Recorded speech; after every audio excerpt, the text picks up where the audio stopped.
जम्मू कश्मीर के शोपियां में मुठभेड़ में लश्कर के सिर्स कमांडर शाहिद कुट्टे समेत 3 आतंकी ढेर हुए थे। आतंकवादियों के कब्जे से भारी मात्रा में हथियार और गोला बारूद भी बरामद हुआ। इसमें AK-47 राइफल, मैगजीन, ग्रेनेड और अन्य सामान शामिल हैं।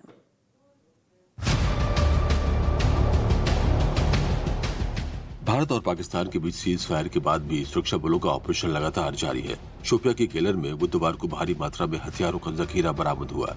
इसमें AK-47 गन समेत कई तरह की बंदूकें, हैंड ग्रेनेड, हजारों की संख्या में गोलियां शामिल हैं।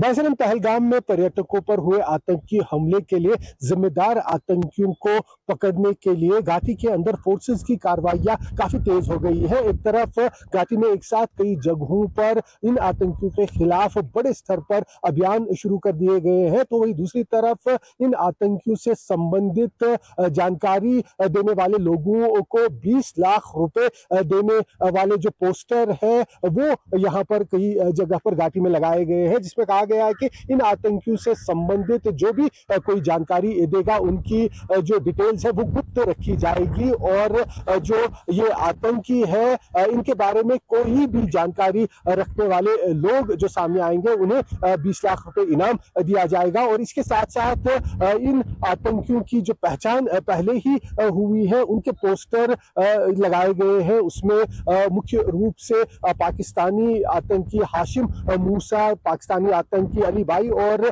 2 स्थानीय आतंकी, उनकी डिटेल्स रखी गई है और फोर्सेस लगातार इन आतंकियों तक पहुंचने के लिए जी जान लगा रहे हैं। केरल में ही 13 मई को सुरक्षा बलों के साथ एनकाउंटर में लश्कर-ए-तैयबा के 3 आतंकवादी मारे गए थे।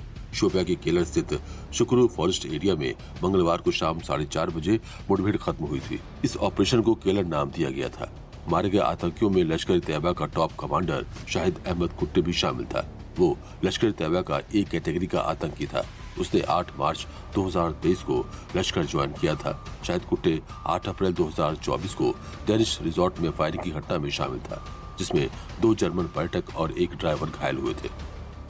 पाकिस्तानी आतंकी हाशिम मूसा पाकिस्तान के स्पेशल सर्विस ग्रुप में रह चुका है और ISI के इशारे पर ही पाकिस्तान की SSG से निकाले जाने के बाद हाशिम मूसा ने लश्कर-ए-तैयबा TRF ज्वाइन किया और यहाँ कश्मीर घाटी में उसे भेजा गया लश्कर-ए-तैयबा को मजबूत करने के लिए। सूत्रों का कहना है कि हाशिम मूसा जो पहलगाम आतंकी हमले के लिए मुख्य किरदार है, मुख्य आरोपी है, उसने पिछले वर्ष भी घाटी के अंदर एक के बाद एक बड़े हमले अंजाम दिए, जिसमें प्रमुख रूप से सोनमर्ग में टनल कंस्ट्रक्शन पर काम करने वाले वर्कर्स की हत्या से लेकर गुलमर्ग के भुट्टा पथरी में सेना पर हुए बड़े हमले शामिल है। और तब से ही लगातार फोर्सेस हाशिम मूसा को ट्रैक करने में लग गए थे, लेकिन इससे पहले कि हाशिम मूसा तक फोर्सेस पहुंच पाती उसने उससे पहले ही बैसरन में पर्यटकों पर आतंकी हमले को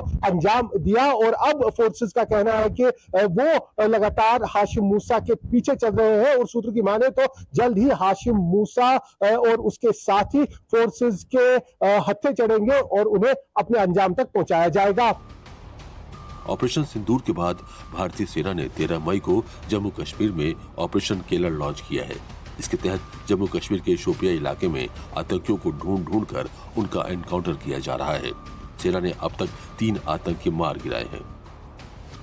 सूत्रों से मिली जानकारी के अनुसार पाकिस्तान की एलीट SSG का कमांडो रह चुका हाशिम मूसा साल 2023 सितंबर में कश्मीर घाटी के अंदर घुसपैठ करने में कामयाब हो गया और शुरुआती दौर में वो श्रीनगर के पहाड़ी इलाकों में अपनी बेस बनाकर वहां से ऑपरेट कर रहा था। बीच में वो दक्षिणी कश्मीर और मध्य कश्मीर के गांदरबल इलाकों में भी जाता रहा और सूत्रों का कहना है कि पहलगाम बैसरन आतंकी हमले को अंजाम देने के लिए हाशिम मूसा का साथ दूसरे पाकिस्तानी आतंकी अली बाई और 2 स्थानीय आतंकियों आसिफ शेख और आदिल गोरी ने दिया है, जिन्हें पकड़ने के लिए फोर्सेस लगातार कश्मीर घाटी के कई इलाकों में एक साथ आतंक विरोधी ऑपरेशन चला रहे हैं और माना जा रहा है कि जल्द ही ये सभी आतंकी फोर्सेस की गिरफ्त में होंगे। पहलगाम आतंकी हमले के बाद सेना ने कठोर कार्रवाई करते हुए कई आतंकियों के घर गिराए थे। इनमें शाहिद और अदनान के घर भी शामिल थे। अब सुरक्षा बलों ने इन आतंकियों को भी ढेर कर दिया है। गौरतलब है कि सुरक्षा बल अब आतंकियों के खिलाफ कड़ी कार्रवाई कर रहे हैं।